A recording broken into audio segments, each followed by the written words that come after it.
Last year at our Christmas party, I was introduced to a young man named Jesus Sanchez. And you guys have seen him at our meetings. He comes and he helps in whatever way is needed. And he has become he's become a good friend. And he is an immigrant from Colombia. But he's an immigrant that wants to become an American citizen the right way. And so he's working hard at Oral Roberts University. And he set not just him, but his group, set a world record. And I want to be able to recognize him real quick for this. So we're proud to announce that Jesus Sanchez, academic technologist for Oral Roberts University, has successfully achieved a new world record for the most nationalities represented during artificial intelligence.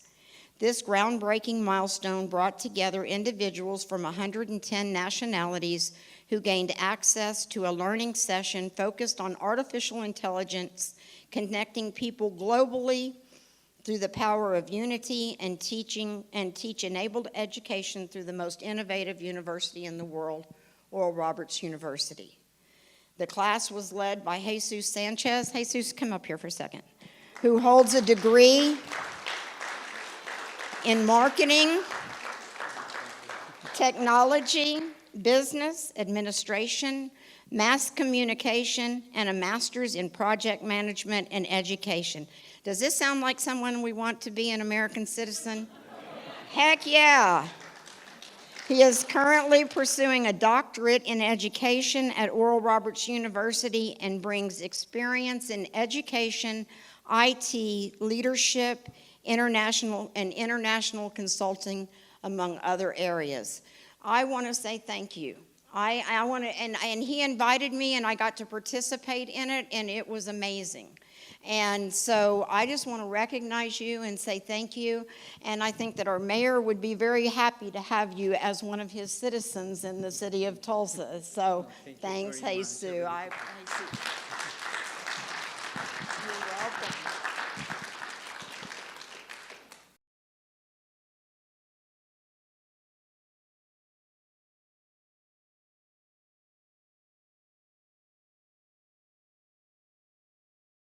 We are, as you know, Tulsa 912 is a nonpartisan organization. We're committed to bringing you speakers and perspectives you won't hear at other clubs and organizations. We value open dialogue and believe the public, the voters, deserve the chance to engage directly with their elected officials regardless of party affiliation. So I hope you take this opportunity to learn and listen and ask questions of Mayor Nichols in an open and respectful setting. It's also an opportunity for Mayor Nichols to hear the concerns of his constituents. I put it out earlier that the questions that are to be received, I would like for you to have them written down. And the only reason for that is you've got 30 seconds to ask it. So you need to know what it's going to be, because if you start rambling, we're going to cut your mic off. Because we want as many people to get as many questions answered as we possibly can. So to ask a question, you're going to come up to one of the microphones. It needs to be read from your index card or your phone if you've got your phone. And the microphone will be silenced after 30 seconds. Does everybody understands that, right? And we're going to be respectful. Okay, we're not arguing. We're going to be respectful. Monroe Nichols IV was born. You sure? Do we know who you are? You sure? Oh, look, he's ready. I'm positive. Okay. I'm ready to do it. So please join me in welcome. Oh, wait, I do want to Did you turn it off already? I did. All right. Introduce your deputy. I will. And I've got water for you under here. Thank you so much. Thank you. Well, thank you, Rhonda, so much. When Rhonda texted me and asked me to come tonight, I was very excited to do so, agreed to come and everything, and then I had to change the date in which I was coming. And she said, well, I need you to send me the email so I can put it in the deal so nobody thinks you're trying to dodge the group.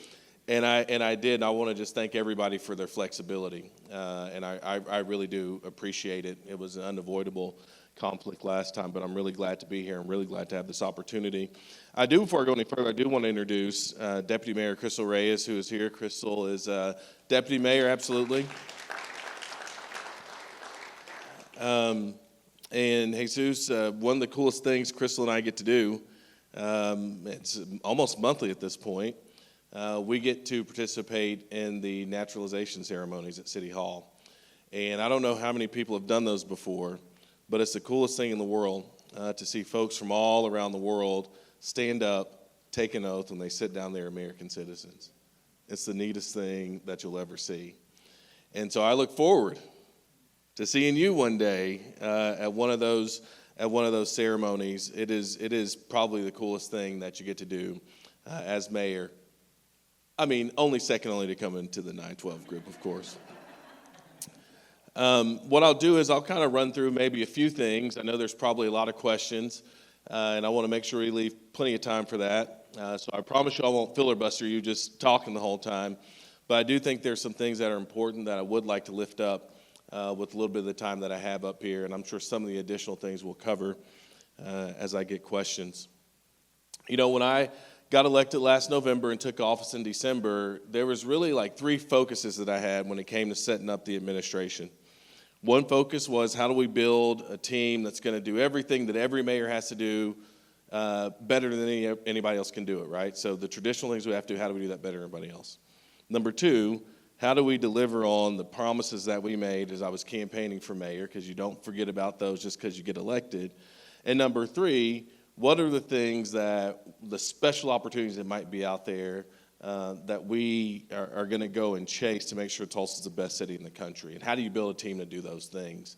And that's what we've been focused on. So what I want to spend a little bit of time on is maybe number two.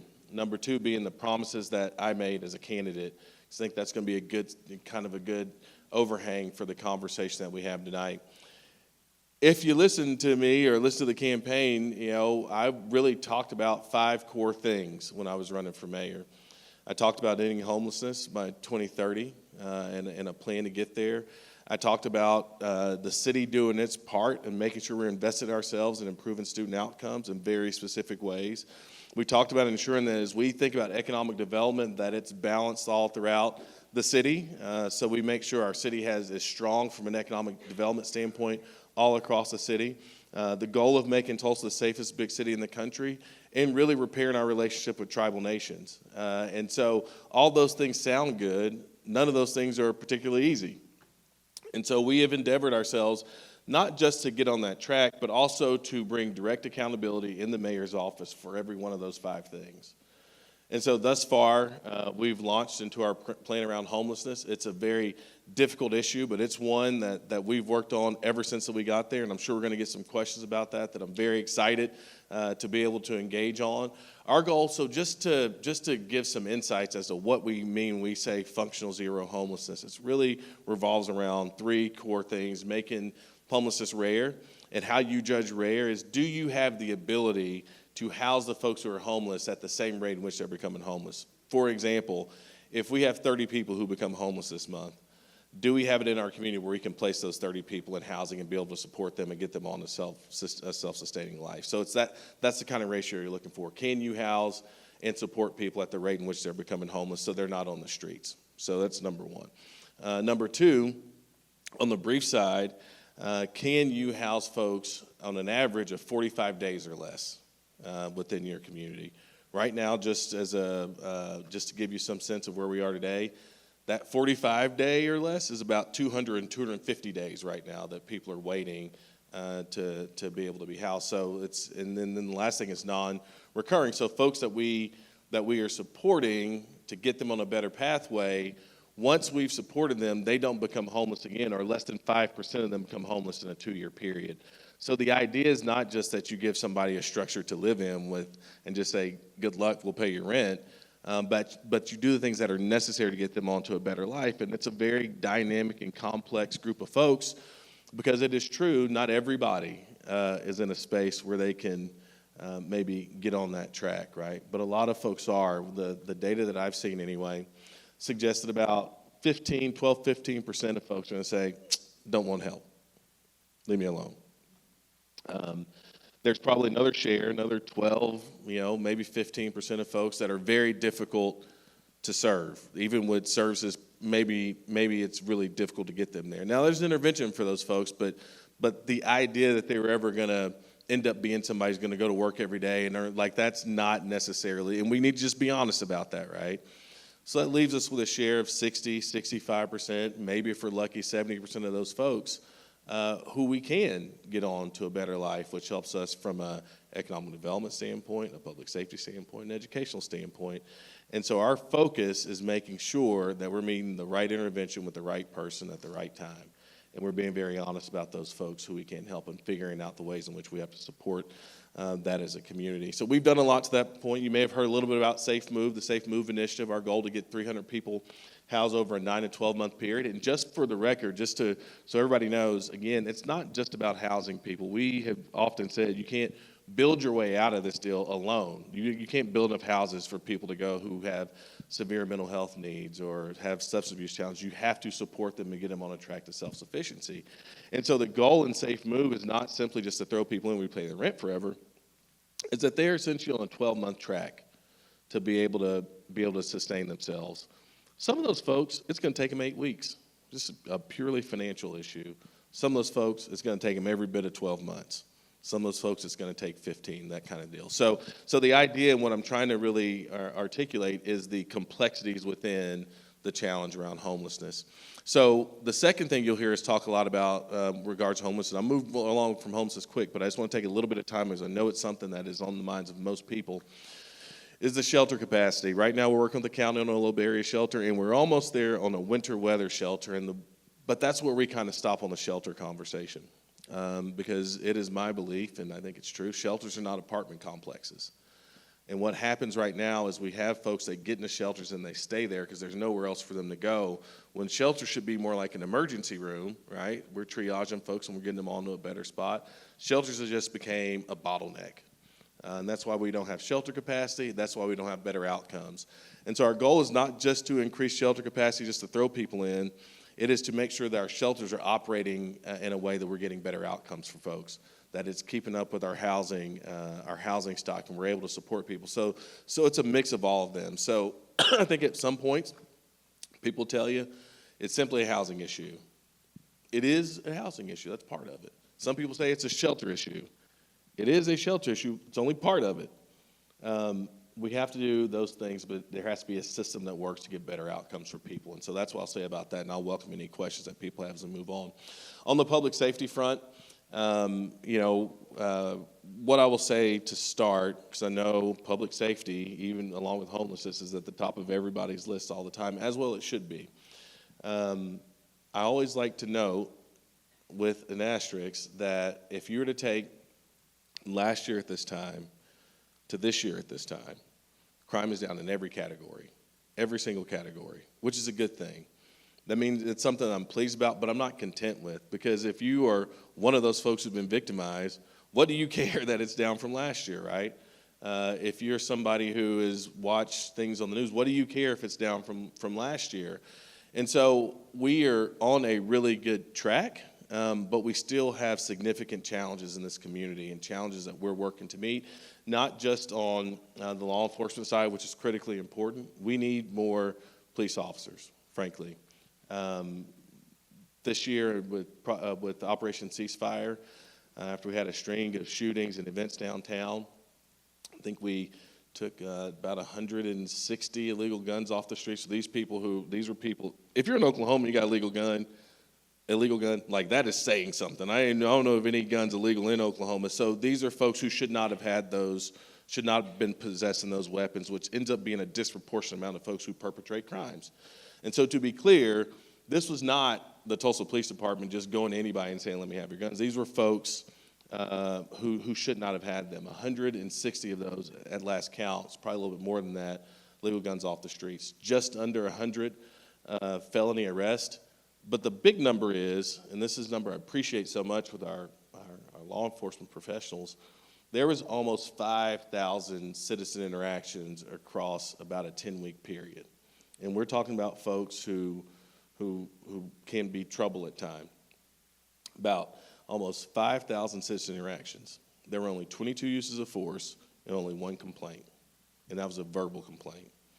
And so even as we've been working to reduce crime, my hat's off to the police department for doing it in a way in which we are going after people who we know to be perpetrators.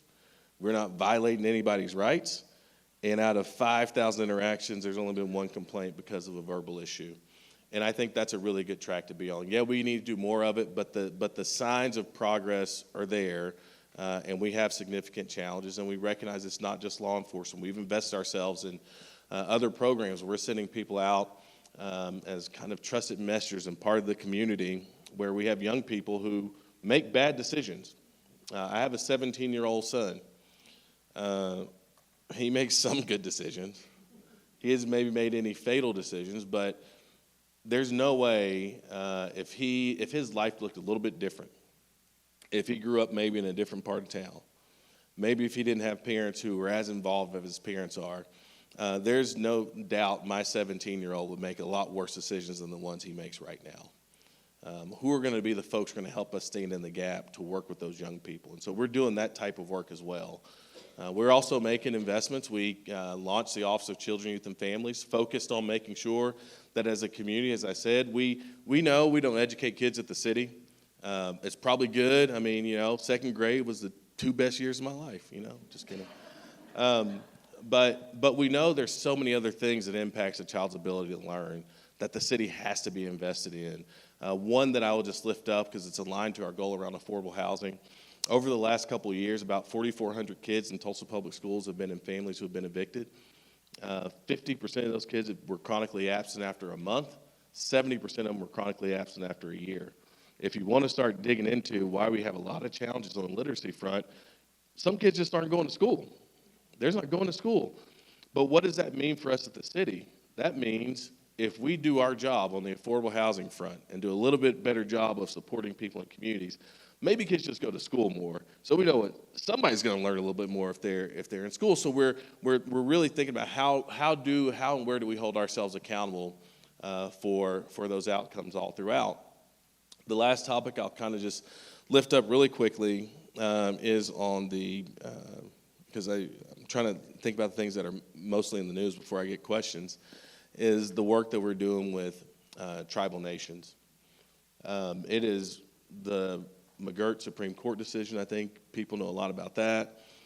You may know a little less about Nick O'Brien, who was kind of the core of some lawsuits. You may know a little bit about Marvin Stitt, who is the governor's brother, and that whole deal, but I'm going to give you the long and the short of it. The question has been, in cases where you have a tribal citizen who commits a crime on the land of a tribe of which they are not a citizen of, so a Cherokee commits a crime in Muskogee Creek Nation on that reservation, who has jurisdiction in that case? It's pretty clear who has jurisdiction if a Creek Nation citizen commits a crime in Creek Nation or the federal government, according to McGirt, has. But the question was, what about when a Cherokee citizen, for example, commits a crime in the Creek Nation? Who has jurisdiction? What we know, or what's been communicated, is we have joint jurisdiction, both the city and the Creek Nation or the Cherokee Nation in case of misdemeanors, and then the same goes for felonies as you think about the state courts. Most major crimes actually go to the federal court. So I made a commitment when I was running that I would do whatever I could to get us out of the courtroom, because I don't think it does anybody any good to be inside of a courtroom. But the reality is, you can also lose a court case.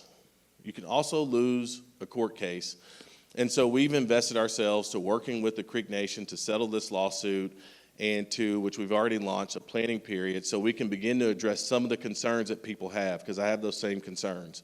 I'll throw a few of them out there just so you understand where I'm coming from.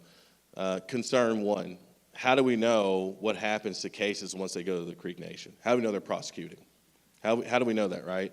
So within this planning period, the Tulsa Police Department, the Creek Nation Attorney General, the city attorney, the Muskogee Light Horse, we're all working through those things, and so we have access to how those cases are prosecuted, and then how we're working together to make sure that where's evidence kept? Who's paying for the evidence room? How are we making sure all those types of things are things that we're working out. So that's one issue. How do we know that crime is being committed? Another issue, training's a lot different. What about pursuit policy of the Tulsa Police Department versus that of the Light Horse? How do you align that? What about the fact that the Tulsa Police Department wears body cams, but the Light Horse does not, right? And so all those things, just so everybody knows, the lawsuit settlement said, we are not ceding the jurisdictional question. We're setting that question aside to begin to launch a planning process on how do we address public safety issues in Tulsa, Oklahoma. And in a year's time, if the city of Tulsa and the Creek Nation could not have complete agreement on how that's done to the satisfaction of both parties, the settlement is just dissolved. And so what you'll find in that settlement agreement is the framework that outlays the conversations that we're having right now. Another question, how does a police officer determine if somebody's a tribal citizen in a traffic stop? Does a police officer have to call the nation? Do they have to make sure somebody's sitting by the phone? We've established that it is a good faith effort. Good faith effort is, pulled Monroe over. Monroe, are you a tribal citizen? No. All right. If it turns out that Monroe is a tribal citizen, guess where we'd settle that at when they go to court? Not on the side of the road anymore, right? So we're working through all those details. I know those are really, really important details that have caused a significant amount of concern, and I just want everybody to know that as we have shifted this policy in the city, as I said before, crime is down in every category. So there's not a situation where certain people are being prosecuted and certain people aren't being prosecuted. In fact, not only are people being prosecuted, but we're also foregoing at the city Supreme Court battle after Supreme Court battle after Supreme Court battle for every case that comes along, everything from a traffic stop all the way up to domestic violence cases. Last thing I'll say on that, and then I'm happy to take questions, so everybody can start lining up if you like to. But last thing I'll kind of say on that, we also have found holes where, maybe something that's a misdemeanor, almost a felony, kind of and domestic violence is one of those things. So we're even working out issues around domestic violence cases. And we spent a lot of time at the U.S. Attorney's Office, for example, because the U.S. Attorney's Office post-McGirt was just buried in cases. And we were concerned that burying was still the case.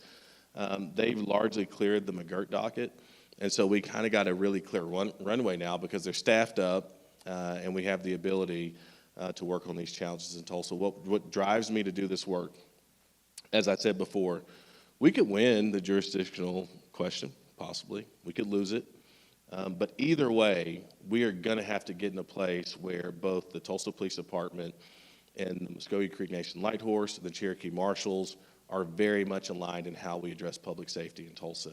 And so everything that we are doing is in service of public safety. I know there's a lot of politics involved, and that's okay. There's a lot of opinions about involved, and that's okay. I want everybody to know that the desire of the city is to make sure that we do everything we can so that when you get stopped by whoever it is predictable, that everybody is held accountable to the law, and we do it as swiftly as possible. And that does not matter if you are a tribal citizen or if you are or if you're not. Doesn't matter if you get pulled over in the Muskogee Creek Nation or in the Cherokee Nation or the Osage Nation. It is all going to be the same. That is the goal. That is what drives the work we're doing in Indian country. And in addition to that, it's also opened up a lot of economic development possibilities for us. The Southern Villa project in South Tulsa is one of those. There's another project just north of downtown. We're finding ways in which we're working with our tribal partners. Some of the legal stuff was a bit of a barrier, but what we're doing now is making sure that we're investing ourselves in not only public safety, but also lifting this community up, seeing that relationship as an asset, even though there's some real technical challenges we got to work out. So with that, I will begin to take questions, because I imagine there's some things that I was going to talk about that will be caught in questions, and I wanted to make sure we left plenty of time for that. And maybe when we're done, maybe just a quick reflection piece for me, if that'll be okay with everybody. So with that. So if you guys want to just start lining up. You to ask, because we want to be respectful. Okay, so this is not a debate. I was messing with you. Ask a question, and then go back to the back of the line if you have another question, but I want to make certain that everybody gets their questions asked that have come with questions. So, Monroe, good luck, brother. Yeah. Everything really works out well for you. Somebody tells you good luck before you go. I don't know who was first. Yes, Good sir. evening, Mr. Mayor.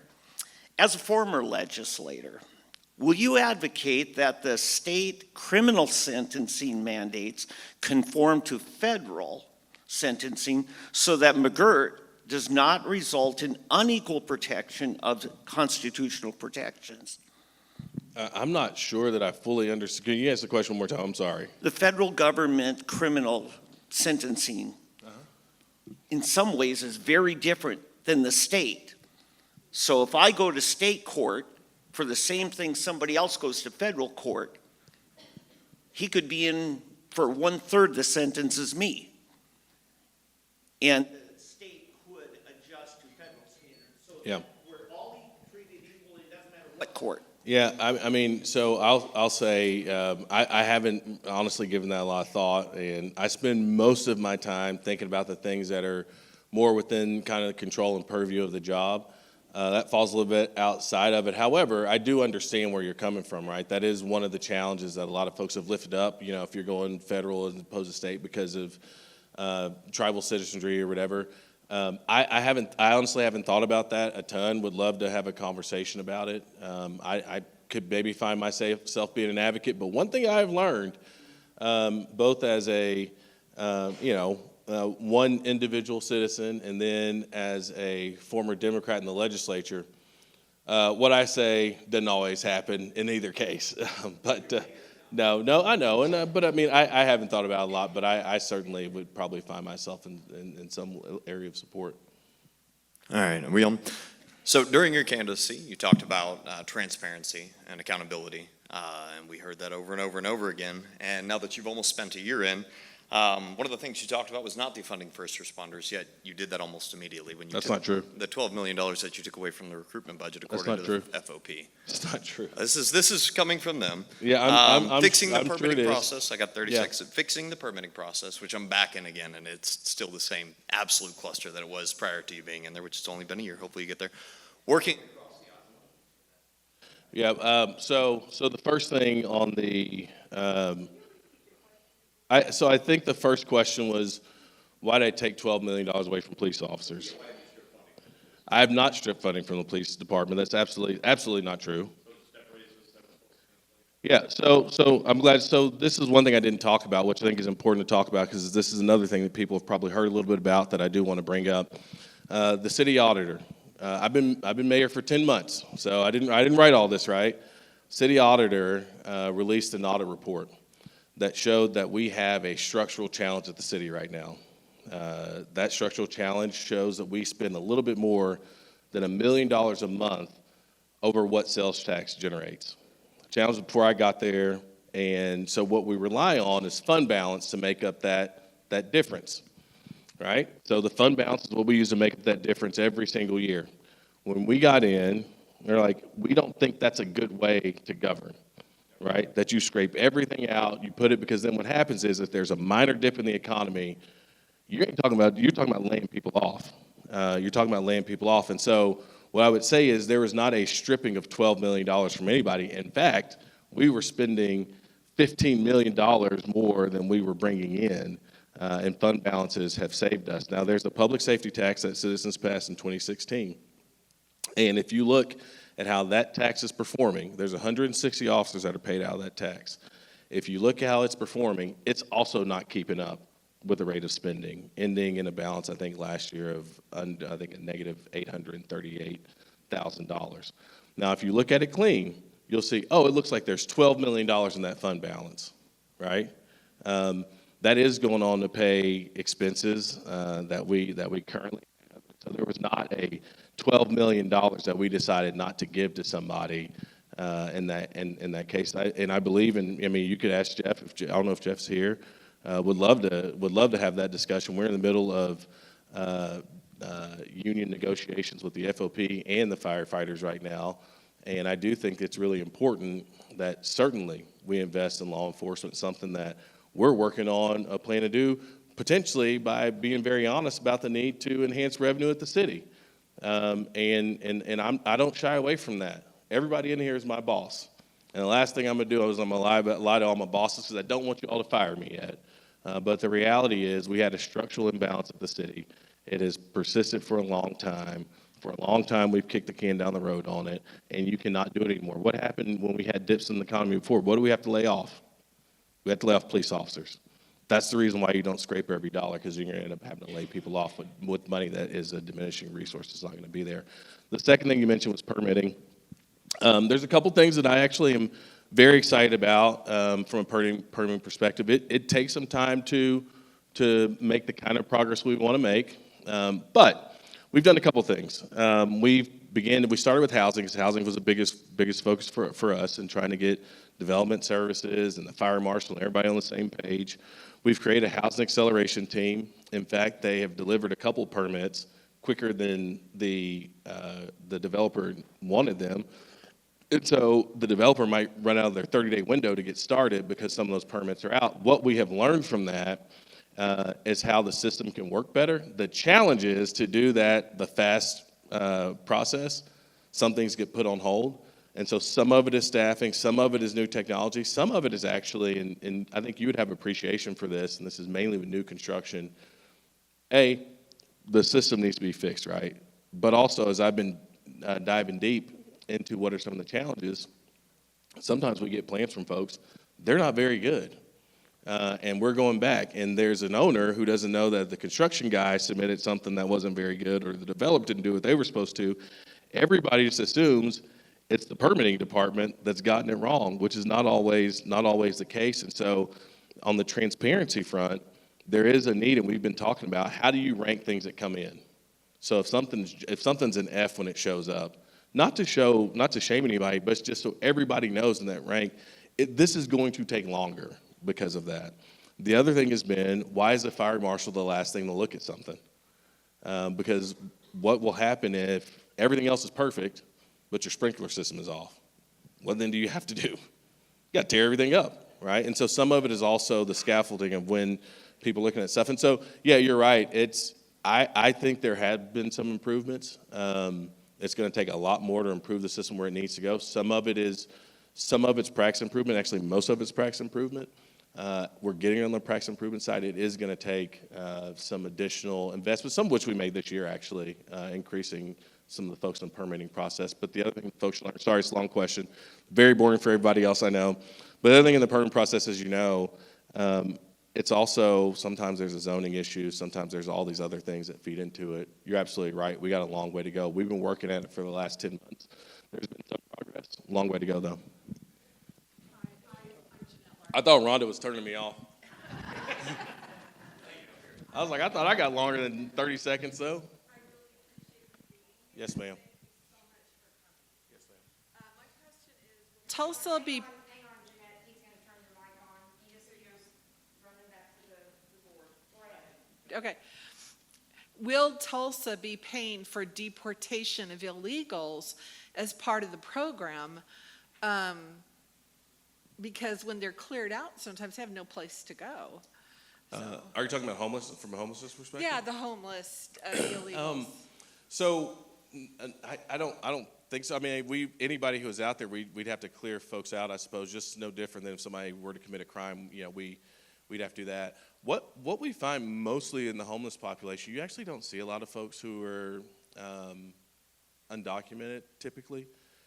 So I mean, I would imagine if somebody's in a space where we need to do something, we certainly would. But as far as deporting them somewhere else, how the system works currently, as I understand it, should law enforcement interact with somebody and they go to David L. Moss, for example, and they go through, I can't remember the 287G program, they're determined to be undocumented, then as I understand it, Department of Homeland Security has so much time where they come pick them up and they do that. So that's always been the federal government's responsibility. Okay, the Tulsa World had reported from the police that they had gone through and asked people for identities, and a lot of them couldn't provide any for whatever reason. Yeah, I'm sorry. I didn't see. I'm sorry. I'll look it up, but that's certainly possible. But just like with crime or anything else, we take care of what's in front of us. But usually, when it comes to anybody being deported, that's not really within our ability. It's a federal government deal. So yeah, yes, ma'am. Thanks for your question.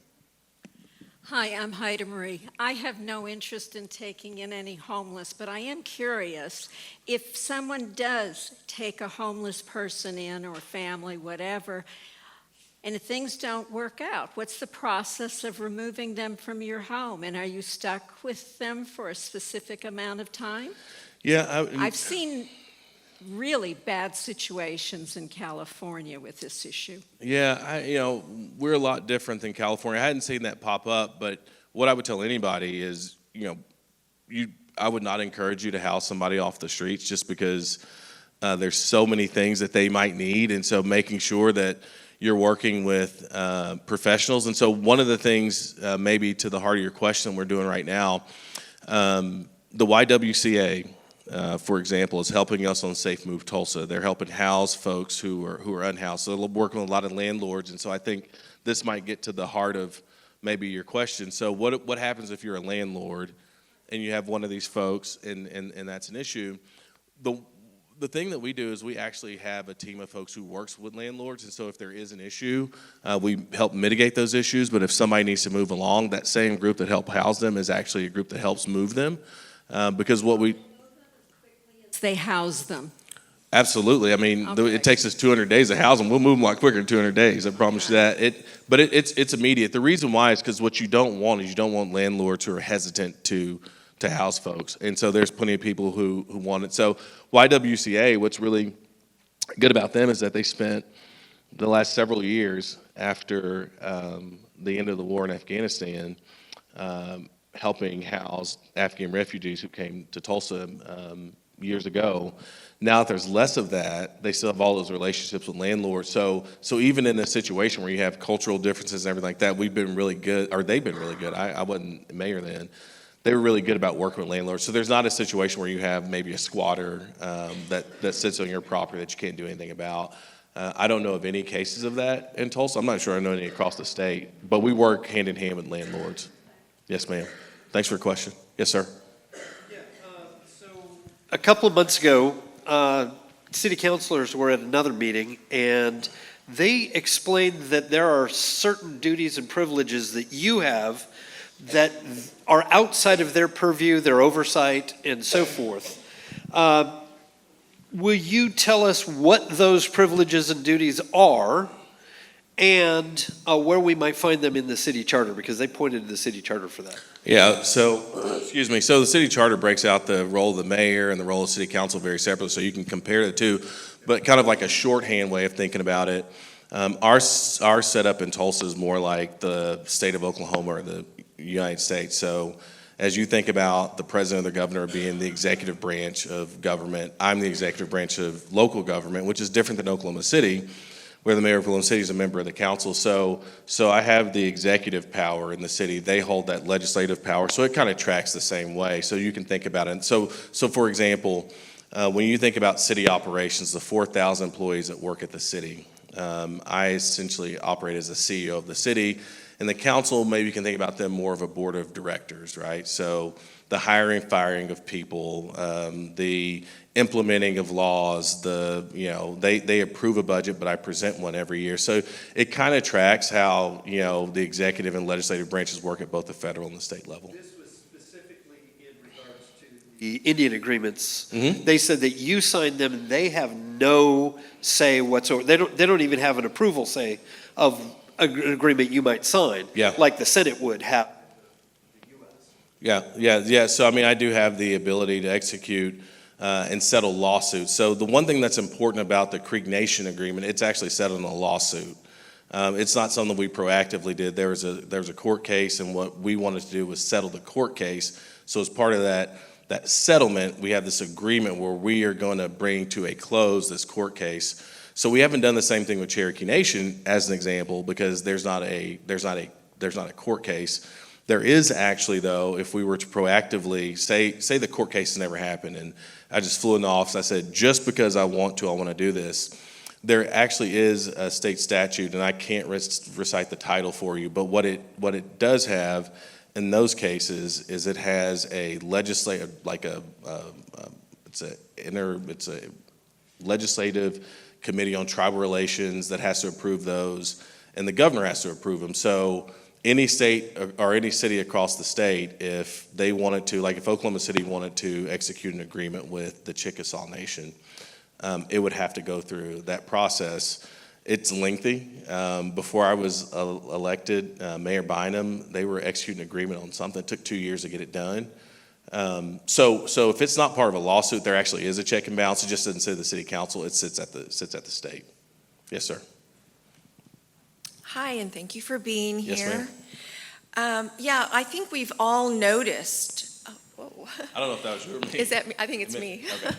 Yeah, I think we've all noticed the cameras all over now, you know? And so we know those are set up for, you know, what they've already committed to, which is these 15-minute cities. And I've downloaded the 50-page document of that. And so I was just wondering if you could give us an update on what is going on now with the 15-minute smart cities being implemented here in Tulsa. Yeah. Yeah. Currency coming in, that's going to be really important. Yeah. Yeah. I mean, I'm not exactly sure. I know a whole lot about the 15-minute smart cities, but what I do know from a camera perspective, I mean, a lot of that for us has been this build up from a public safety standpoint, in a lot of ways of what you've seen as far as the ones on the streets. I don't know if that's what you're referring to or not. I'm not. They're all over. Yeah. Yeah, and so, I mean, but I do think, not knowing a whole lot about 15-minute cities, I do think in everything that you see across the country, there is this rapid change in how we live life, how we communicate, how we address issues, public safety or not, frankly, at this point. So I do see that as a growing trend. I think the big thing for me is really making sure that we always have really good standards on how those records are kept when those things are disposed of. That type of stuff is what I'm most concerned about. But I'm not. I'd have to do a little bit of research on the broader 15-minute. That's not a term that has been used with me. Yeah, I absolutely will. Oh yeah. So flock cameras I know a lot about. It totally takes away our freedom. Yeah, flock cameras I know. Yeah, and that's kind of the thing as far. So I think there's two things to that I feel like, you know, we're having to balance. It is the dynamic nature of trying to provide public safety in a city like Tulsa, and I think when I say a city like Tulsa, it's not that our people are meaner than anywhere else, but we're so spread out. And you know, the ability of the police department, who now, you know, still enjoys 100% solve rate on murders, for example. A lot of that is enabled by some of that. Now, I think the question is, I think this is really important. What about if I'm just not doing anything and I happen to walk past a camera, and how long is that kept? How long is where I'm at kept, and all those types of things? I think those are really important questions for us to have. There are standards in place for that. Would love to, if you have an interest. Dana is somewhere. Dana, where? Oh, Dana Walton is my chief of staff. What I'd be happy to do, if you have an interest, is I can make sure we get you all the information on how we keep records, those types of things. And if you have feedback for us, I'd be more than happy to meet with you and talk to you more about it. Oh, okay. And I have a friend, Julianne Romella. I kind of asked her a follow-up. That was kind of my fault. But Dana's back there. If you just give Dana your email address, we'll get in touch with you. Yes, sir. Thank you, Mr. Mayor. It's good to see you. Good to see you too. My question has to do with streetlights. Oh, yeah.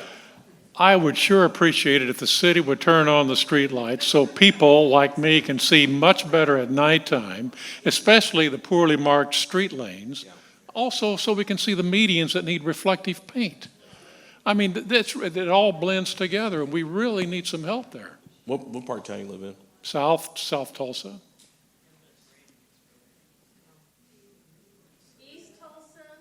Oh, I know it's all over the place. So so yes, I mean, you know, there's I hate to answer questions with a bunch of challenges, right? But there There are some. I think some of it is stuff that's certainly overcomable.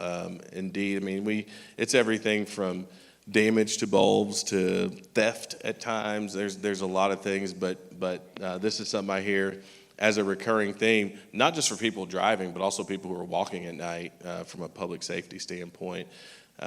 We actually right now are working to, create some space in the budget to do some more preventative maintenance on streets that are already on the schedule. One of the other challenges that happens is a lot of that stuff didn't happen until that street comes up on the schedule that's preset, and then you fix the lights at that point, which could be 5 years from now, right? How many accidents do we get in the course of 5 years? But we're really working to create some flexibility in how we spend some of those resources. One of the challenges that we have at the city, and it's not a bad challenge, it's just the way that things work. All the money that we have is not always money that's flexibly spent, right? We have some that are dedicated to a specific project, and if something goes wrong in that project, we're finding ways in which we have to go back. Happens a lot in the streets world.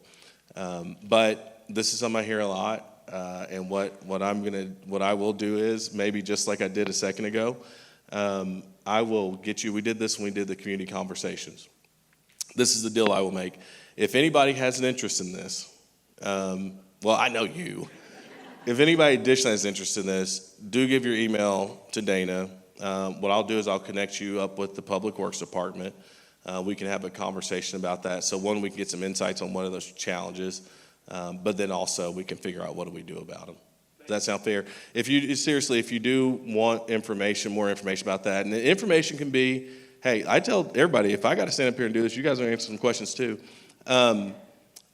Do get with Dane. Just give Dane your email address, and we will make sure that we get you connected up, and we'll have this conversation about streetlights. Yes, ma'am. Hi, Mayor Nichols. Thank you for coming. Yes, ma'am. What is your plan to get rid of all the graffiti in town? Oh, we just opened up. We started a new graffiti program, which we are we got people in the back ready to go. So we're be really aggressive on the graffiti front. Some of it is making sure we get those things cleaned up very quickly. The one thing I do not understand, I will never understand. So you should see a sizable change on the graffiti front. Dana, how much was?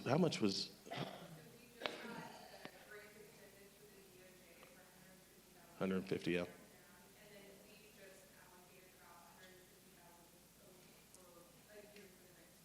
Yeah, so we're getting ready to spend about $300,000 on it, which is, should help us keep up on it. The one thing I've never been able to understand, and I'm not sure I ever will, is how people are able to tag the signs above the highways and nobody ever catches them. It's like a wild thing for me, but you should see. I mean, we're getting really aggressive about graffiti in community, so you'll see a sizable difference in that. Over the next several months, and then sustained as a long-term commitment that we have. If you are represented by Phil Lakin, you should be really happy, because there's no greater fighter of graffiti than Phil Lakin, and he would want me to say that, and it is absolutely true. Yes, ma'am. Regarding the building of a large race massacre park, why should we spend millions of dollars to keep more than 50 acres of land permanently off our tax rolls, and then building a bunch of infrastructure that has to be maintained for contrived purposes, for the overriding purpose of transforming Tulsa's history, image, and reputation? For more than 140 years, Tulsa it's been a bright, beautiful city of risk takers creating prosperity.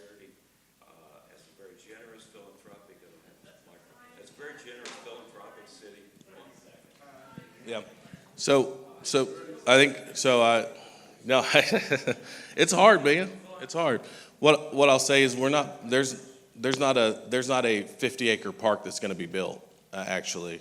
So there's never ever a plan for a 50-acre park. What there was plans for was 50 acres of redevelopment. That was once the footprints, the Kirkpatrick Heights master plan. I think what has gotten conflated over time was a national monument, so naming the Greenwood District National Monument, and the national monument can be, like, as far as the structure itself, as I was told by the Parks Department nationally, can basically have the footprint of a stamp. So there will certainly be something that's a monument, and I don't think that's a problem. I think there's also, you talked about risk takers and everything else. I think part of that risk takers in our history as a city are folks who were also in the Greenwood district, who were also risk takers and built something great. And I don't think it's a negative thing about our city. One thing I'll say is that I know this to be the greatest country in the world. And we didn't always get here super easy. Difficult things happen, and I think it's important that we recognize those. But I think we also try to figure out how do we leverage them for good. And what you'll see in that footprint of that master plan is, commercial development, residential development. You'll see certainly some recognition of what happened over there, but it's not a big park that we're going to have to maintain. It's actually going to be something that's going to be developed. This is not just about memorials, sir, is what I'm trying to tell you. There's the 50 acres is actually going to be commercial development, residential development. There'll be some green spaces. It really is developing a part of town that I think is an asset, like so many other parts of our town are great assets, but it won't be something, to your point, because I think, and I appreciate the point, it won't be something that the city then has to maintain like a park or an asset like that. It'll be something that certainly will be maintained by private individuals who are developing over there. Well, yeah, but so there'll be transfers, so people will buy it. Like if you, for example, there's a number of things built on public land we'll have a hotel, a $400 million hotel that'll be built on what is technically now public land, as an example, but it'll be owned privately. So there's a lot of times where, public land ends up being sold or transferred for commercial development, and that's actually what you're going to see. It's not going to be a park. Yes, sir. Thanks for your question.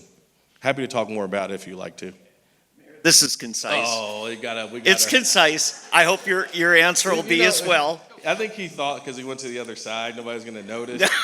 She just said you just have to go to the back of the line. All right. Restoring my 30 seconds.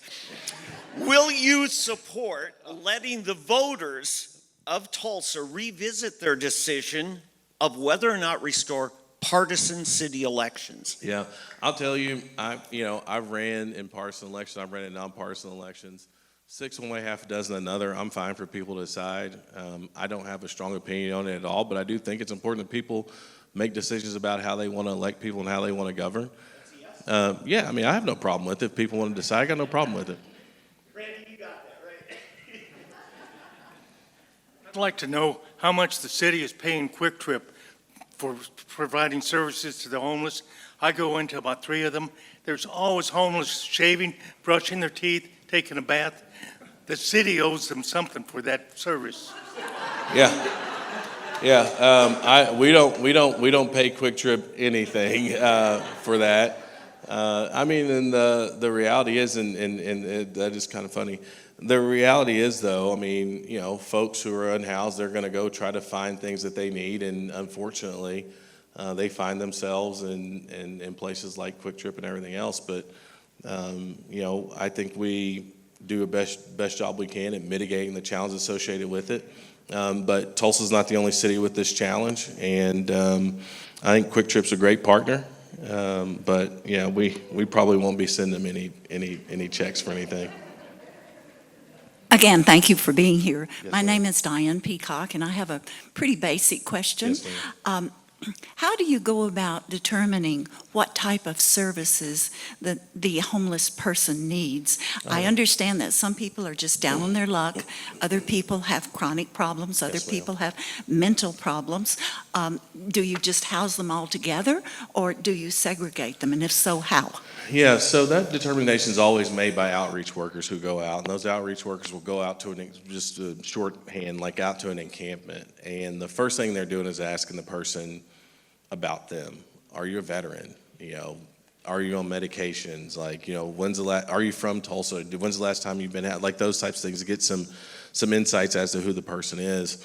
It is that initial kind of conversation that starts to determine where that person might go, for example, and what kind of supports they might need. So it really is down to the individual, which is the reason why it takes so much time. That's why it's so intensive to get it done. That's why, in some cases, and I don't mean this, I know the governor and I've had some disagreements about encampment cleanouts, but I'm not necessarily commenting on that.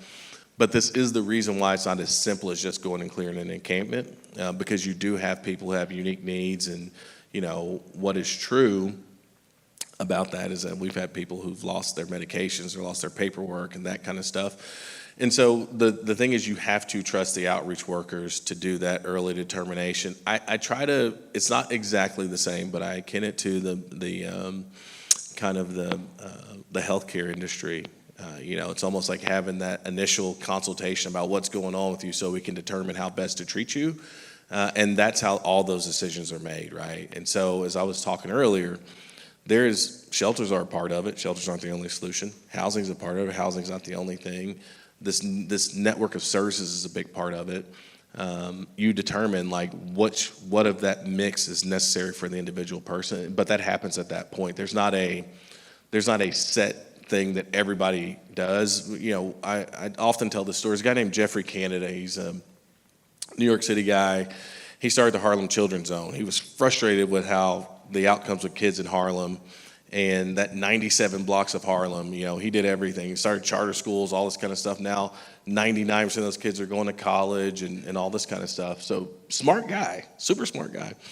He gets on the board of this cancer research institution in New York City.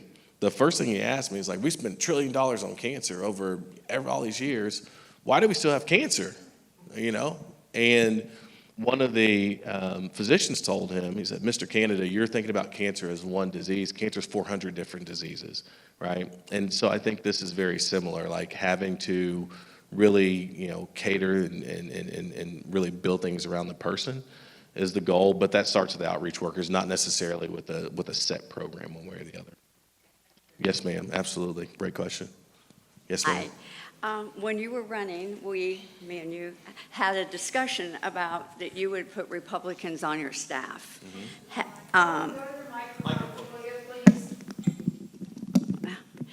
You said, when we were talking about you winning, that would you put Republicans on your staff? And I'm wondering if you have, and what percentage, and have you asked maybe Brent Van Norman to be on your staff, and maybe you did, I don't know, I'm asking.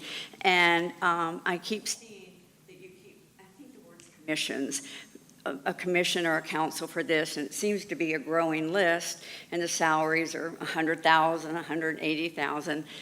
On these commissions, how are you picking those people, and have you sought out conservatives or, let's say, Republicans? Yeah, I'm not exactly sure which commissions you're talking about. I think I haven't really created a whole. Yeah, okay, so there's an Office of Health and Wellness. There's not a Commission on Health and Wellness at this point. There is a Council on Eviction Mitigation, and the one thing I haven't done, we filled it by who's landlord, resident, who's run institutions. Don't necessarily look at the partisan makeup. My guess is it's probably pretty balanced. I don't know. When it comes to appointing people to boards and commissions, one question that is not asked is anybody's partisan affiliation. No, I don't know. There's many people who I don't know. Most of the people who come across, I look at their resumes. I believe competency is really important, and so we appoint based off that. But I would imagine a lot of those folks are reappointments. So I would imagine that the partisan balance still exists. I've not once asked somebody. There's only one city commission, I think, that has a partisan balance on it. Outside of that, I never asked the question. I don't ever even look it up. So I don't know. I mean, I'd be really interested if we did analysis on every one of my appointments where they fall on the partisan track. Be interested to see it. No, I didn't ask Brent Van Norman to join the administration. Karen Keith beat me to that, I guess, when she was running. But the one thing I have not done, even on the staff, is I've not filled the office up with a bunch of politicos. I'll be very honest, there were two people who work in the mayor's office now who worked on my campaign team, Dana Walton, Aaron York. She's campaign manager, she's chief of staff. Aaron is the executive scheduler. There's one other person who was previously an elected official, a Democratic elected official from House District 71, Amanda Swope, who's now the Director of Tribal Policy and Partnerships. She's a Muskogee Creek Nation citizen, worked in Muskogee Creek Nation Juvenile Services. She had the experience to do the job, so the partisan deal didn't really matter to me as much. And then Shane Stone, who I served with in the legislature, who is also a Democrat, but Shane left the legislature early. He went to Arizona, worked for the city of Maricopa, worked for the city of Scottsdale, went and worked in city government, and I recruited him back. Everybody else who works in the mayor's office are folks who have not been involved in politics at all.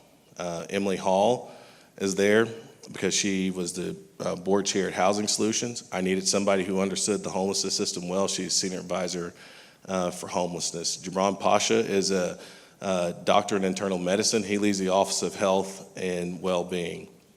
Mike Miller, who's the city administrator, was the city manager at Muskogee, and before that he had worked at the Cherokee Nation for a long time, but a wonderful resume of somebody who was going to be able to come in and help us get that job done. Laurel Roberts is the Commissioner of Public Safety, a 29-year veteran of the Tulsa Police Department. I actually don't know if Laurel's a Democrat or Republican, but I know she has the experience and she was this close to being the police chief. So if you look down our team, what I've prioritized is, as I said before, who's going to come here, help us, do our job better than anybody could have done it? Who's going to help make sure we deliver on the things that I promised as a candidate? And then who's going to be there to make sure that as there are unique opportunities in this community that we get it? So I actually don't know the partisan balance, and so I certainly have not asked anybody who was a candidate for mayor, not because I'm against that, I just haven't. But maybe I'll go back and I'll ask everybody, I'll look everybody up and see what their partisan affiliation is. Yes, ma'am. Yes, ma'am. Never seen you before. Before I ask my question, I want to make a comment. You better be careful. She's going to cut you off. She wouldn't dare do that. Before I ask my question, as you know, I'm a member of the IDAB board, Yes, and sir. I get weekly reports on permitting, and I can tell you, and I've been on that board now for 5 years, and I've watched the permitting process go on for 5 years. The report that just came out this morning, the first time turnaround is less than 10 days. It's 8 days, That's right. 7 days. It has increased dramatically. The outcomes have increased dramatically. To say the system is broke is categorically wrong. It is not broke. Is there some improvements that can be made? Yes. But Michael Skates is doing a super job. He is. An absolutely super job, Mayor. And He to is. say it's broke, Yeah. it is not broke. Yeah, one of the things I'll say, for me, and we say this all the time, Skates is the best there is in doing it. Far too often, things rise up to Skates, and we're like, hey, how do we make sure that we do a good job below Skates doing things? But things have gotten significantly better. They're not where we want them to be. But there's a lot of things that work there, as I said, and you know them is probably better than I do because you've been around a long time. What comes into us is not always great, and then that sets it back, and then you're trying to jump back to do that, and it becomes hard. It's good to hear. Folks say that they know and they can see it's gotten better. People are working really hard. We got a lot of work to do, but hopefully the signs are getting there. The quality of documents coming in that's the problem. Yeah, And- it's really interesting, and I hope I probably shouldn't say this. I will. It's not super controversial unless it's taken completely out of context, which if you're a politician with mic in your hand, it's like it's going to get taken out of context.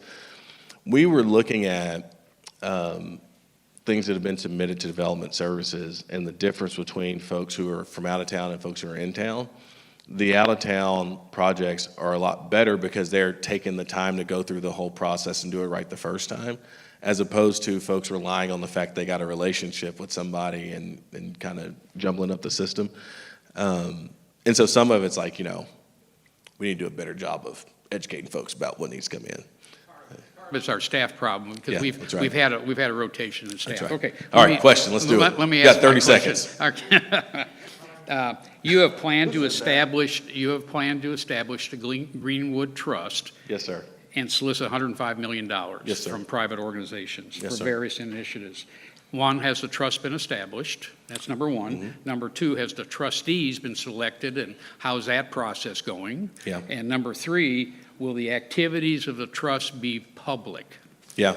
So number one has the trust been established? The trust, there is a fund for the trust that's been established. It takes a little while for the IRS to bring back the stuff to say your trust is up. So it is operational in the planning year. So what I announced June 1st is that we're going to go into a planning year.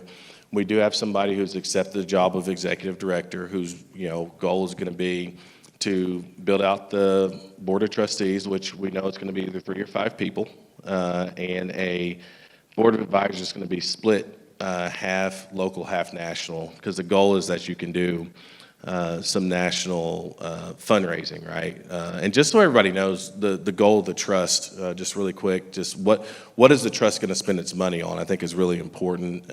So the trust is really going to be set up to spend in 3 different areas. One is going to be housing. One is going to be around scholarships, business grants, and no interest loans. And the other is going to be around developing cultural landmarks and the infrastructure to help the economic growth in that part of town, all funded privately. Now, I will tell you, before I was elected, and this is not a criticism at all, before I got elected, the Kirkpatrick Heights master plan had already been done, so the 50 some odd acres you heard about, that work was already done, which I actually think is a good thing. And there was some talk internally at the city before I got there that the Beyond the Apology Commission, which was established by my predecessor, whose recommendations came right after I got elected, that the housing portion of that might come from some public source. And so what we said is that what we want as a city, that even on particularly maybe a tough issue, that can be as united as possible, and we feel like we can go out and privately raise to make good on those things so that everybody across this community can be involved if they want to be, don't have to be involved if they don't want to be, but that we would get there. As far as the openness of the trust, I imagine just like how any other private charitable trust works, I mean, I believe it'll be transparent, reports will be made. I'm not sure how many open public meetings there will be, because that all is to be still determined. But I mean, I imagine it's going to operate like a private charitable trust. So I don't know exactly what information you'd be most interested in. There will be nothing that's hidden. I'm just not sure that it'll be like a city council meeting, if that makes sense. Just to be clear, there won't be cash payments made to people. That was never ever part of the trust, and it's not in the trust document. It was never part of the conversation. It was really only built to do the 3 things I designed. Yes, sir. Mr. Mayor, as you know, the state of Oklahoma has eliminated its portion of sales taxes on groceries. Mm-hmm. Is there any likelihood that the city of Tulsa might do the same? No, I was there and I was very proud to vote to end the state's portion of the grocery sales tax. The difference between the city and the state when it comes to operations is the state doesn't solely rely on sales tax to operate its operating budget. The state gets tax income from a lot of different areas. Cities in Oklahoma can only use sales and use taxes to operate itself. And so to cut that on groceries, which is actually one of your largest revenue producers, would mean a dramatic cut across City Hall because we can't make up for it any other way. So if we were to cut the 365, I think it is, from groceries, I mean, with public safety being 60% of your budget, you're going to fire police officers and firefighters. And that's not something I think I want to do. 100%. They're going up, 100%. so there's got to be some sort of give and take, I would think. I mean, look, if the legislature wants to allow cities to diversify your revenue mix, here's the deal. The federal government can cut its spending. The state government can cut its spending. If we can't find ways to protect ourselves, like we're in some big trouble. I wish it were different. I wish we had the diverse mix. We just don't, and it's the Constitution, so it's not something that can easily be changed. But hey, look, sales taxes are regressive taxes. I mean, I get it, and affordability is a huge deal. I voted for the cut in the grocery sales tax, but it is the only way that we can fund city government. And so, like I said, if we were to get rid of it, we are making the decision to get rid of police officers and firefighters. Yes, sir. Mayor. Yes, ma'am. My question is that you can't answer. Plan Tulsa, is it a playbook for a smart city? And since you can't answer that, I'm going to make an observation about it. I did read it, and when you look at the contributors to this plan, the listing of people are only the big wigs of Tulsa and nonprofits. Are you talking about Planet Tulsa? Is that at the Plan Tulsa? I hope I've got that correct, Planet Tulsa. But the issue is, I believe we should have had districts have citizenry within those councils to sit on this planning, and that's not the case. So what I want to see is, are you going to, in the future, include more people? Yeah, I mean, I think, the desire since I've been in office is to include more people. I don't know, like we did the community conversations that we just did in the spring, where we, 5 weeks, we took every city department out into the community to make connections. So folks, you ask me a question, if I don't have the answer, somebody here has the answer, who works at the city, who's an executive at the city, who can get you the answer right now. Just last night, we had one on mental health and public safety. We're going to have additional ones on, children and youth, on homelessness. And so, my inclination, every time we're doing something, whether it's we're thinking about how we might invest, whether it's we're trying to make sure that people understand what we're doing, it's always been to lean into community. It's the reason why I'm here tonight. And so as we get, maybe down the road where we're doing these large-scale comprehensive plans, it's very hard to engage everybody, very difficult to do. But I hope it is evident that over the last, 8-10 months, whatever it's been, my inclination in the DNA of our administration is to go out and solicit feedback and input from folks, even if it's people that you're not sure if they agree with you or not. I think that's a big part of the process if you're trying to build an excellent city. So, yeah, I mean, what happens oftentimes is we have these big plans, and it is hard to engage everybody. It was really funny when I'm in North Tulsa, I hear a lot of times, oh, mayors don't come out here a whole lot. Then I go to South Tulsa, I hear, oh, mayors don't come out here a lot. There's a thirst all across this community for engagement. On 918 Day, I went to, I was at, I think, 3 TPS schools, 3 union schools? No, 2 union schools and 3 Jinx schools. And, I heard over and over again, we always feel like we're forgotten out here.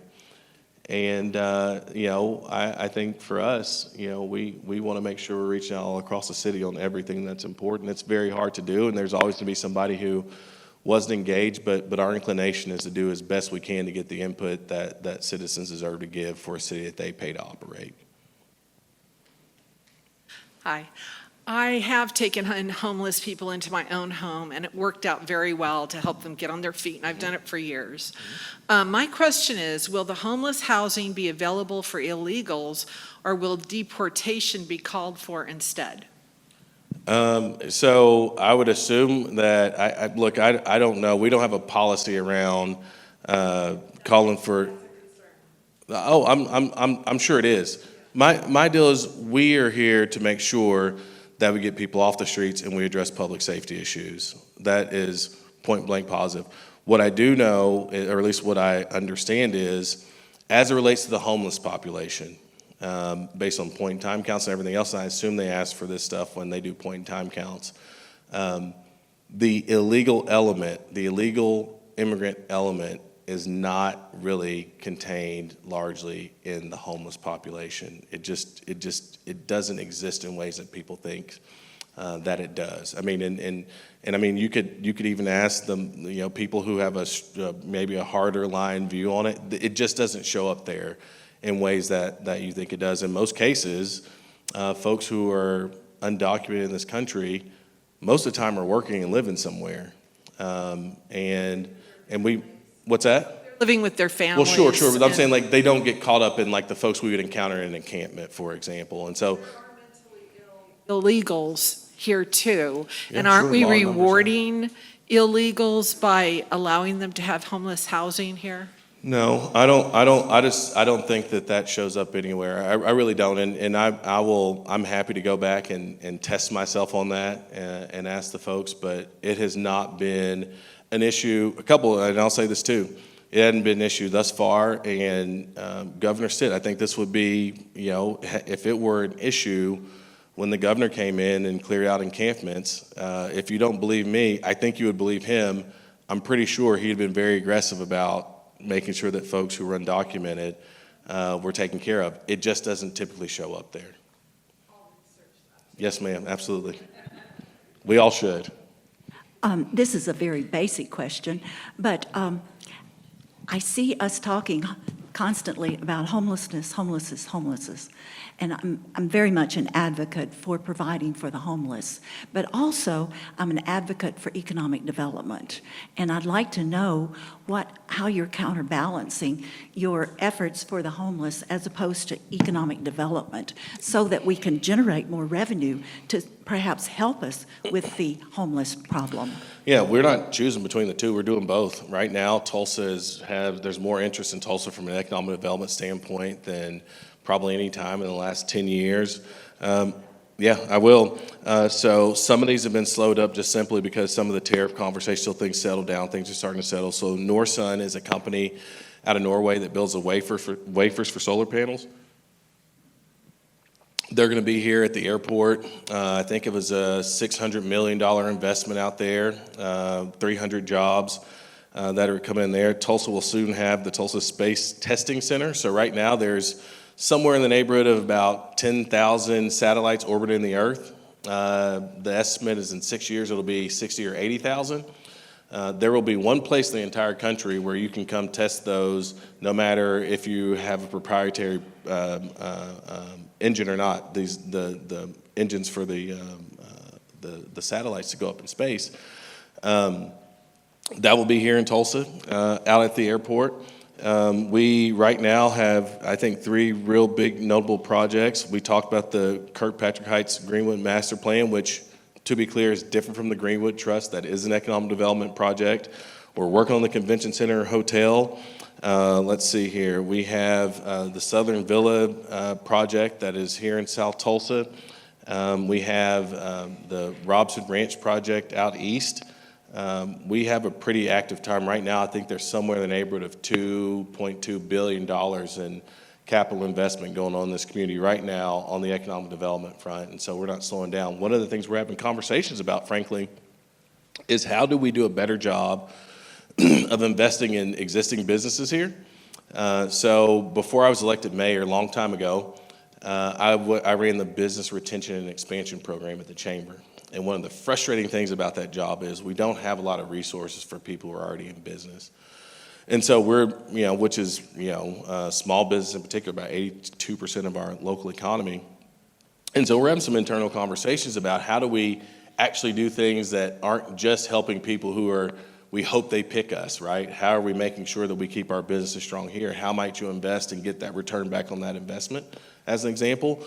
So there's not been any slowing down in what we're doing from an economic development standpoint. The thing about being mayor is it is truly a walking and chewing gum at the same time type of a deal. And I know every person on the homelessness front, every person that we house is an economic development win.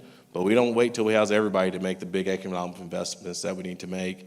I'm really pleased with the economic development progress. I'm hoping some of these other things really, we knock them out of the park. We're one of the finalists for a project that would bring, I think, 4,000 jobs to this community. So we have a lot going on right now, and I think it's really, a really positive time. But we still have challenges that have to be addressed. And so we spend a lot of time talking about those and not enough time talking about the positive things, because when I wake up in the morning, the one thing I know is that this city has always been a city where amazing people in private business and amazing people in neighborhoods were able to take us to heights that maybe we didn't even know were possible. I know the great risk of that not happening in a way that it should is that if I don't wake up every day and make sure I get the streets cleaned up and I make sure this is a safe city and I'll make sure that kids, have a future. If I do those things decently well, all the projects that I talked about are just going to be just a small fraction of what the engine of the Tulsa economy is going to be able to do. So I'm very excited about it. Thank you. Yes, ma'am. First, I want to make a comment. All the things that you were talking about, the economic development with all of the facilities that are going to be coming are going to District 3, which eliminates a lot of space for people to live, and voters don't vote because of that. Second, my question is, with regard to the Oak Lawn Cemetery project, what's the status? So here pretty soon, we will start the next round. They've identified a couple of graves where they feel like they're consistent with. No, it's going to. There's more there. Yeah. So right now they're in the process of identifying the remains of what's been found. So the first person found was a United States Army veteran. So the thing there is make sure we are, confirming that somebody was a victim, reaching out to their family, and if family wants to reinter them somewhere, making sure we support that process. And so that's really what we're doing. My dad died when I was 14 years old. He was a police officer, but Dad was also an alcoholic, died of a heart attack 35 years old. I've already outlived my dad. And I got to believe that that part of, although a very difficult day, one of the ways that I've been able to reconcile it, my dad and not being around anymore, didn't see me graduate high school, have my first kid or anything like that, is that I got the opportunity to have a little bit of closure at his funeral and all that kind of. I have a place where I can go where I know he's buried in Houston, Texas. And this process is not about digging up the past. It's just about bringing closure to families. And this to me, I don't see the story of Greenwood or the massacre talking about it as an issue of blame or an issue of fairness even. I see it as just a way that we are working to bring closure to individual families, maybe even a group of people, because this city's too great to be held back by something that happened a long time ago. We don't have to fear those things. We can talk about them and we can move on from them. And I think the graves, the Oak Lawn Cemetery stuff is really about that more than anything else. So I hope people don't feel that the goal is to, reopen a scab. It really is to do just the opposite. It's to provide the kind of unity, the kind of closure I think great cities do. And so that's the next step in the process, is just to see, like, are the remains that are found there, without interrupting, the other thing, because there's other people buried there, right? But were those people really victims? If they are, can we find their families? Do their families want to, reinter them there? Do they want them to be somewhere else? So actually the federal government is going to help for folks who were veterans, for example. If their families want them somewhere else to support that, which I think is very appropriate. But it's all about bringing closure to families in the community. Is that fair? Yes, ma'am. There'll be some news about that here pretty soon. I think maybe in the next week or so. Yes, sir. Hi, Mayor. Thanks for being here. Relatively new resident to Tulsa. Where are you from? Minneapolis area. That's okay. We'll let you stay. Well, trust me, I escaped for a reason. The winter. That's it. So appreciate all the work you're doing. And I've been sitting there thinking about everything that's been said. So I'm thinking about the homeless. So there's lots of root causes for it. We could talk all about it. But what I heard you say was we're going to have 30 to 40% of the people who aren't going to take advantage of these services. And those are probably the same people that cause a lot of our safety issues. Mm-hmm. What do we do? What are you thinking about doing with that? Because we have vagrancy laws that could be enforced. I don't know where we're at on that in the city, but it's a concern for me. Yeah. So where we have people who break the law, like we enforce the law. I mean, and the only diversion from that is when we don't catch people doing bad things, as an example, right?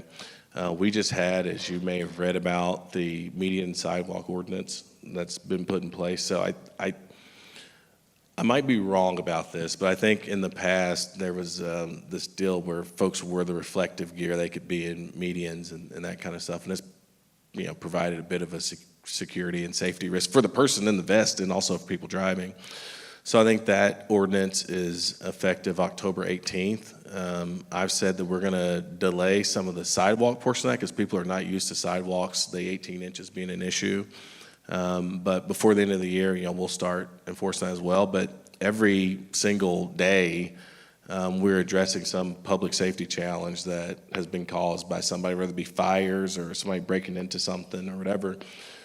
So we do enforce those on a daily basis. But, as it's true with anybody committing a crime, they don't often call us first, and sometimes it's really hard to find. You know how hard it is to find somebody who doesn't have an address? I mean, it can be really difficult. So we're constantly working also with outreach workers who have a relationship with some of the people who are out there. It is a challenge on the vagrancy front, for example. It's a huge challenge downtown, for example. I mean, even in our central business district. So I know it's a huge problem all across the city. It's one that I wish I could tell you that tomorrow it's going to be better. I can tell you we're being aggressive about it. We're trying to get people out and trying to take care of the folks who would cause a great degree of challenge and harm to folks. And so the number that I kind of recited, which is not, this is Monroe, Nichols, back of the napkin. I know Randy's back there, so Randy's going to be like, the mayor said 30%. My sense is, oh, you're Randy also?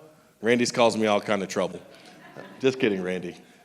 But my sense is there's a number of people, I said the 12-15% that refuse a service, and there's another percentage that's just too difficult to, the self-sufficiency thing is really tough for them. That other 15% aren't necessarily people who would cause trouble. Some of them are, law of numbers. They're just people who we couldn't reasonably expect to be on a track over a 12-month period to be fully functioning as an example. So there's just a different intervention for some of them. So I'm not sure it's the whole 30%, but whatever that percentage is, significant challenges. We're even working to set up a homelessness program at municipal court, kind of like drug court, so we can, Veterans Court. The Veterans Treatment Court started when I was working in the mayor's office as a staffer. Actually, we started the Veterans Treatment Court here locally. But yeah, so I mean, the point is we try to catch everybody who does bad things. Sometimes it's tough, but well, I mean, that's the nature of the crime, right? If you murder somebody, you stay in prison for a long time. If you break a window, you stay in jail a lot less than that, right? But breaking the cycle to chronic crime is what we have to be focused on. Vic Regalado, for example, recently talked about just the complexities around we can't even arrest our way out of this, right? The reality is, and I mean this with all due respect to everybody who's come before me, because this is a very, very tough issue that every city in America is dealing with, by the way. So, every city in America, every mayor I talk to, they're all dealing with the same thing. The thing is, it's not as easy as a thing to crack, and we all got to work together. And I think for a long time, we thought that this homeless issue was a matter of making sure that people had a soup kitchen and a coat. That's part of it, but what we then had is a public safety challenge and a public policy challenge that most cities across the country are very flat-footed on. And I got to tell you, for the folks from an economic standpoint, where there's homeless is pure economics, a lot of people live in paycheck to paycheck. I'm not far from that myself as far as where I've been in my career. I'll tell you, there's some challenges coming with AI. I think the economy shed 50,000 jobs last quarter or something like that with AI. These things are coming, and we have to be prepared for them. So our housing stock issues and affordability issues are going to get more pronounced, and I'm really concerned about that as mayor, frankly, is what that means for folks who are having a hard time getting by. Casey, welcome back. Hey, welcome. All right, so I've heard a little rumor mill that you're talking about raising our sales taxes. Only citizens can raise your sales tax. I understand that. So but you're talking about... Only you can prevent forest fires. Well, yes, but you're talking about proposing this. Is that something that you're advocating for, that you're going to try to get onto the... So you started this by saying, did I take money from people? I told you we have a structural imbalance. Yes. So I'm saying I'm going to present that information at some point, I'm sure, to citizens, and we're going to make a joint decision on what the future of the city looks like. One thing I am not going to lie to citizens, and I think we have to have a real conversation. The last time that we addressed the city's revenue in this way was 1980. In 1980, you know who the mayor was?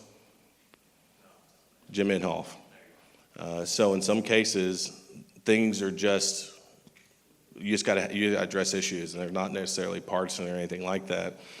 And so what I think is really important is, and this is the reason why we're doing the community conversations, and Dana, if you'll text me the dates of those community conversations, I'll make sure I announce them before I leave. What I would encourage everybody to do is certainly to think about what that could look like from a financial standpoint, should we get to that place. But I would encourage people to come to some of these community conversations just to hear about the issues themselves, hear about how difficult they are to get to, but that it is possible. I think a great example of that was the public safety sales tax we were talking about earlier that supports, I think, 160 officers right now. Can't necessarily keep pace. I think it was part of vision or something like that. And but it did get us to a place where we do have the ability to, stay a little bit ahead of the skis on crime every year, right? We again, if you're victimized, don't matter. I wake up every day, well, hopefully not every day, but a lot of days I wake up, the first thing I have is a text message from the commissioner, public safety, and the police chief about what happened the night before. Like, I wake up with it, I go to sleep with it. It kills me every day to know there are people in this community that have been victimized. With federal resources constraining, with state resources constraining, we're going to have to figure out what does it mean for Tulsa to be an excellent city, how we build accountability around that, whether that means we raise revenue or not. But that's the conversation. We're going to have those community conversations, and people should go be a part of them. Mr. Mayor, thank you for coming out tonight. Yes, sir. So there's been a lot of debate starting back in 2022 about a welcoming city, having Tulsa being a welcoming city, which expanded language to include sexual orientation and veteran status. And myself, I'm a veteran myself, and I was wondering what you thought about, or what did you think about the federal law? Do you think that's inadequate, the federal law being inadequate, or do you think that it will help or unite or divide Tulsa? The federal, are you talking about the local ordinance, or is there? Yeah, so the welcoming city local ordinance that's about to come back before. Yeah, so there's two different things. The welcoming city stuff is something that is a different initiative that I think we're all passionate about. We were celebrating it, I think rightfully so. A young man, Jesus from Monroe, who's going down the appropriate path to become a citizen. And I think Tulsa for a long time has been a place for possibility for a lot of different folks. And I think we need to maintain that as best we can. ORU actually, oddly enough, went on a tour. I don't think it's not necessarily odd. ORU is the most diverse college campus in the entire state, more so than OU, more so than OSU, more so than the University of Tulsa. And people are coming here to seek opportunity, and they're doing it the right way. And I think they should always know that this is going to be a community that's going to help them do that. I think the ordinance that maybe you're referring to is the human rights ordinance that was debated a few weeks ago on the city council. And the one thing that I've really focused on, I try to, as mayor, I try not to dabble too much into council politics unless I'm asked to. But what I will say is my natural inclination is that we're a city that makes sure that everybody doesn't have their rights violated no matter who they are. But I want the city council to work through their deal, to debate it. I think everybody should be part of that debate. I think that, I'm kind of one of those guys that I have a pretty diverse family. My grandfather was a United Methodist minister, and I had a cousin who was lesbian the whole time growing up. And it's kind of interesting to see those two things happen. But what I learned about my family is that when you know people and you love people, it doesn't really matter that much. And so I think we're always going to be a community that's going to fight to make sure everybody has the appropriate rights. What that means in the context of the ordinance, the council decision on the ordinance, I think we'll see. But I have said, and I've gone on record to say, if the council agrees to pass it, I'll sign it. But I've not gotten myself deep in the middle of it because I think it's important they have that discussion with citizens and constituents before that happens. Is that okay? Cool. I'm back. Oh, Casey didn't get to come up again? I was messing with you. Look, he's back there looking on his phone, probably Googling something right now. Rhonda, I've got I was seven. kidding. I tease him. I've got Casey's a big seven more. guy. I've got 7 more questions. You have one 7-part question. I've got a 7-part question. I got to talk real fast. Homeless people have been in society since biblical times. I remember Those were helping pretty popular when that was homeless. I remember helping my mom and dad work in the rescue missions in Chicago when I was 7 years old. That's nearly 70 years ago.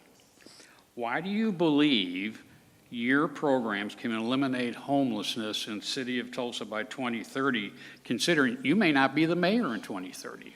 Yeah, well, it's because I live in a city that's not dependent on one person. We're working with a lot of different programs to get there, and so this is not just Monroe Nichols' ideas, but I do think the pathway that we're going to put us on, whether I'm mayor or not, is going to put us on the pathway to do that. One thing I know, I want Tulsa to be an excellent city. I think if somebody's the mayor, Tulsa can still be an excellent city. I think we need to invest in kids. I think if I'm not mayor, Tulsa should still be able to invest in kids. I do think you have to set sights on that. If we build a strong system and we resource it appropriately, I have no doubt that rare, brief, and non-recurring is a possibility in this community. Actually, I think it's a certainty if we do our job. And it's not built on me. It's built on the folks at the Day Center. It's built on the folks at John 3:16. It's built on the folks at Iron Gate and Salvation Army. It's built on the folks at Cree Oaks, Family and Children's Services, and Grand. This is a network of partners who are coming together to get this done. This is not one person. I think that's the fallacy a lot of times, is that we put so much hope in an individual person. This is not a job for one person. This is a job for a community, and I believe that much in this community, so that's why I think it's possible. Especially board members of John 3:16. Uh-huh. Uh-huh. Hey, I can't let you escape without one controversial issue here. Oh. When you and Karen were running, the issue of reparations came up. And you had said and indicated that you supported the reparations for the race riot, massacre, whatever you want to call it, that occurred back in 1921. And I know Councilor Vanessa Hall Harper is on part of a whole national reparations group and the whole movement for reparations. And there's been a movement going, even G.T. Bynum, before he left, formed a commission, that's what I referred to earlier, yep. Right, and to look into the reparations and what they want to do. So where are we on that? Where are you on that right now? So I answered this a little bit earlier. The Greenwood Trust was established to address the harm brought on by the Tulsa Race Massacre. The Greenwood Trust is a private charitable trust, which our goal is to raise and facilitate the spending of $105 million invested in housing, which is that Beyond the Apology Commission's recommendation, invested in scholarships, no interest loans, and business grants to be able to spur economic growth, and the investment in cultural landmarks and the infrastructure it takes to actually help the commercial real estate come out of the ground. That is our plan as it relates to repair and the impact of the Tulsa Race Massacre. Been widely reported about. I can't speak to what everybody else would do if they were mayor, but that's certainly the direction that we've gone. I feel really good about it. Again, I feel like it's the ability to have a community that can rally around something, but also engage folks nationally who have an interest in the Greenwood story. I do think that the Greenwood story, for me, is certainly something that maybe can potentially be divisive, and the topic of reparations can be divisive. I think that stuff is all really important. But what I've chosen to lean into is ways that we can unify, ways in which we can make sure that folks don't feel like, they're necessarily being, punished or targeted for something that somebody else did. But this is a story that resonates a lot of places. I do think that the Greenwood story is one of hope that inspires a lot of people across the country. I think there are people who are going to want to engage. And I think if we stay focused on the housing, the business development, and the academic success, if we stay focused on making sure we can invest in cultural landmarks, what we're going to have is something that if you're in Tulsa, you can be very proud of, whether you were, impacted by the story or not. So I think this is an opportunity to talk about what was here, what was positive, and a real good statement on what can be rebuilt. Can you assure us that no public funds are going to be used? So yes, I can. So I will. So I'm be really clear about something because I don't. The question was make sure there are no public funds used. So I'm going to educate everybody on one thing because I don't want anybody to say that Monroe, you're a liar. So the Kirkpatrick Heights master plan, if you consider that master plan and the planning going into it, reparations, I do not, but if you do, before I was elected, there was a commitment to fund a community development organization to the tune of $2 million to help plan and facilitate the commercial development in that area.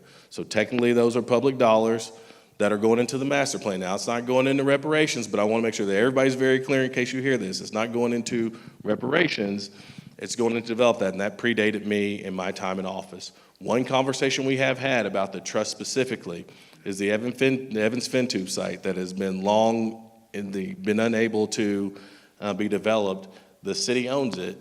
The city potentially giving that over so that the trust could benefit from the proceeds once developed, right? So I want to make everybody clear that if you say, oh, he lied, no, that's the extent of any public dollar that's been talked about with regard to before I got here within that 50 square block radius or with the trust specifically. But I don't think that's what you were talking about, but I want to be clear on that. But to the core of your question, the answer is no. Yes, sir. All right. One thing, I'll be quick. I got 5 minutes because I saw 8:30 up there. I know my answers are long. There's a couple things I do want to make sure. I do very much. Also, thank you all very much. I really appreciate the conversation tonight. Be happy to come back, but I think you guys got a lot of candidates to hear from over the next little while. But I did just want to make a note of a couple things. I'll send these to Rhonda. So if you choose to send them out, you can. I mentioned around the community conversations, one of which we had last night at OU Tulsa. It was around public safety. Mental health and alternative response. Actually, our alternative response work, we're sending mental health professionals to some calls. They're listening on every 911 call, and sometimes we're sending a mental health professional instead of a law enforcement officer. So far, that's been the equivalent of 4.5 police officers by just having mental health professionals respond instead of law enforcement. Happy to get more information. I should have talked about that, but I didn't. It's okay. Monday, October 13th, we'll be at Hardesty Library. And that'll be all about essential and daily services that the city's providing. So we're talking about those things, and we'll have a group there to talk about. You can ask them any question you want to. October 21st, the topic will be around children, youth, and families. That'll be at Tulsa Tech at the Limley campus on Memorial. October 27th, we'll be at the Herman and Kate Kaiser YMCA. The topic will be homelessness and housing. So I encourage you. These all start at 5:30. And then the last one will be October 30th at the North Tulsa Dream Center. It'll be about the neighborhood conditions and vitality. We really, just a while back, we launched the Neighborhood Conditions Index. You can go online, you can see how every neighborhood ranks on that, and we're really working with neighborhood leaders to work on what's critical in neighborhoods. A lot of that is because, for me, I think we live in a world right now where there's so many things when we watch the news that can be pretty divisive.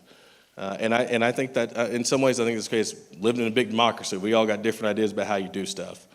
But agreement becomes higher the closer you get to your home. The conversation you have with your neighbor, right? The conversation you have with people around your side of town. So we're wanting to make sure that we try to lead with that as a city, because this is a city that if we don't do it together, it's just not going to get done. So my intention, whether somebody voted for me or not, whether somebody supports me or not, whether somebody can't wait until 2028, no matter where you are on that spectrum, right now my desire is to serve and serve you well. And I say it every day. I wake up and I have 413,000 bosses. And that's the reason why I come into settings like this. I don't know if anybody here voted for me but me. I don't know if Dana voted for me, right? I don't know if Crystal voted for me. But you go into places like this and you talk about whatever it is that people want to talk about, because at the end of the day, for where we are right now, I am the mayor, I am your fellow citizen, and we got to do it together right now in 2025. And we can waste time or not, and I don't want to waste time, but I also don't want people to feel like they don't have a place in city government. And so my desire is always to serve well. I got to ask, last thing I'll say, I always get asked about my parting thought when I do my monthly Zoom with the Tulsa World. I'm sure everybody watches it. But this last time I was reminded of old Catholic priest Thomas Merton, and he has this prayer of abandonment. And the prayer, I won't recite the whole prayer, but it's essentially Thomas Merton saying that his desire is to please God. But although he doesn't know if he always does, but he says he hopes that the desire to please in and of itself is pleasing to God. I have a desire to serve you well. And even when you think that maybe I don't, I hope my desire to serve you well is good enough. I love you guys. I tell everybody that. I love this city because I love the people. I'm not a guy who necessarily, I don't love borders are important, but I love everybody in the city, and my love from the city derives from the people who live in it. I appreciate you guys for letting me come in tonight.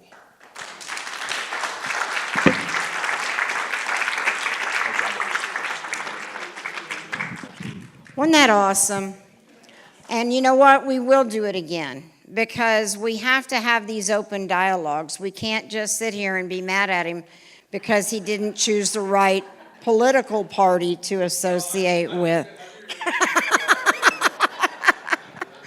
But would you stick around? Let us take a couple of pictures, Monroe. Real quick, but Nathan, come up here real quick. The YRs have an event that they want people to get involved in. And so I wanted to give them an opportunity to let you know about the event and how you can, and how we can help the YRs, because this is the future of our country right here, of our city and our country. Thank you, Rhonda. Thank you, Mayor Nichols. That was a lot. That was a lot. But I don't think this would be right, because we're in a church, and I got to say, praise the Lord, saints. Anyway, I am Nathan Patrick. I'm the chairman of the Tulsa Young Republicans. Jesse Anderson is back there. He's the vice chair of the Tulsa Young Republicans.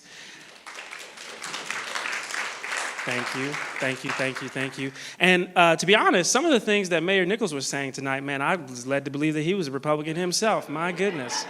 That is a conservative. Anyway, we are here to let you know that we are back, and we have our first official event on October 16th, Connecting Over Coffee with a Latte YRs. Did you catch that?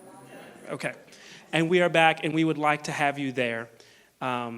Even if you're not a YR, okay, young at heart, see, young at heart. And so we want to have you there. What's that?